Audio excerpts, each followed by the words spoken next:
ইরানের সর্বোচ্চ নেতা হিসেবে দায়িত্ব নেওয়ার পরপরই আড়ালে চলে যান মুজতবা খামেনি। ব্রিটিশ সংবাদ মাধ্যম দ্য টাইমস এক গোয়েন্দা মূল্যায়নের বরাত দিয়ে দাবি করেছেন, মুজতবা বর্তমানে শারীরিক ও মানসিকভাবে কার্যক্ষমতা হারিয়েছেন। পবিত্র নগরী কোমে অত্যন্ত গোপনীয়তার সঙ্গে চলছে তার চিকিৎসা।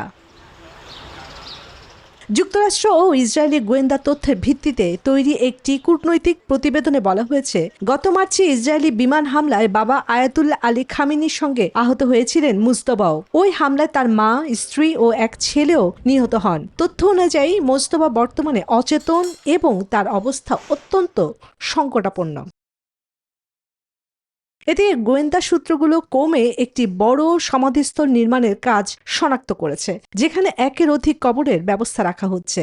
এতে ধারণা করা হচ্ছে সাবেক সর্বোচ্চ নেতার পাশে তার পরিবারের সদস্য এবং সম্ভবত মুজতবা খামেনিকেও দাফন করার আগাম প্রস্তুতি চলছে। ওদের স্বপ্ন পূরণে পাশে থাকতে পেরে আমরা গর্বিত।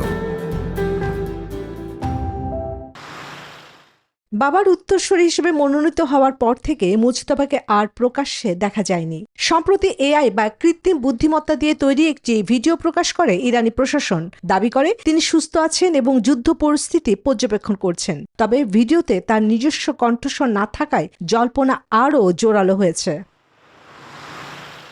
বিশ্লেষকদের ধারণা, সর্বোচ্চ নেতার এই শারীরিক অক্ষমতার সুযোগে ইসলামিক রেভলিউশনারি গার্ড কর্পস বা IRGC বর্তমানে দেশটির প্রকৃত ক্ষমতা দখল করে রেখেছে। মুজতবা খামেনি কেবল একজন নামে মাত্র প্রধান হিসেবে কাজ করছেন কিনা সেই প্রশ্ন এখন জনমনে।